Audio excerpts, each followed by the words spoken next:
Beralih ke informasi lainnya, pemirsa, pemerintah Kabupaten Kepulauan Selayar siap menggelar rangkaian kegiatan perayaan Hari Ulang Tahun Selayar yang ke-414 tahun. Berbagai kegiatan mulai dari event internasional hingga lokal akan meramaikan HUT Selayar tahun ini. Menyambut perayaan Hari Jadi Selayar yang ke-414 tahun, pemerintah daerah Kabupaten Kepulauan Selayar menyiapkan berbagai kegiatan untuk meramaikan acara tersebut. Rangkaian kegiatan seperti International Half Marathon, Festival Takabonerate sebagai pemilik karang atol terbesar ketiga di dunia, hingga Selayar International Fishing Tournament yang akan diikuti 73 klub mancing siap dikelar.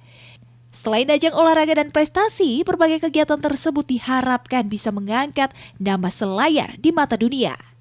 Selain itu, momentum HUT ke-414 Kabupaten Selayar akan dijadikan ajang promosi destinasi wisata daerah. Untuk mewujudkan tujuan tersebut, pemerintah daerah pun siap membangun kerjasama dengan beberapa media seperti Slebes TV sebagai penyampai informasi.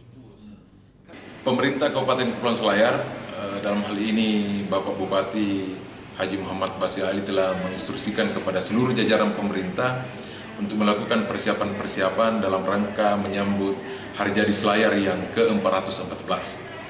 Karena dalam rangka Hari Jadi ini, kita rencanakan Bapak Wakil Presiden, Bapak Kiai Haji Ma'ruf Amin itu bisa hadir di Selayar. Nah, kita bisa memanfaatkan momentum itu untuk menyampaikan hal-hal yang mendasar yang bisa di-backup oleh pemerintah provinsi dan pemerintah pusat. Nantinya perayaan Hari Jadi Kabupaten Kepulauan Selayar yang ke-414 tahun ini dijadwalkan akan dihadiri langsung oleh Wakil Presiden Republik Indonesia Ma'ruf Amin. Kerjasama antara pemerintah pusat, provinsi, dan daerah diharapkan bisa terjalin untuk Kabupaten Selayar yang jauh lebih baik. Wahyu Saputra, Slebes TV.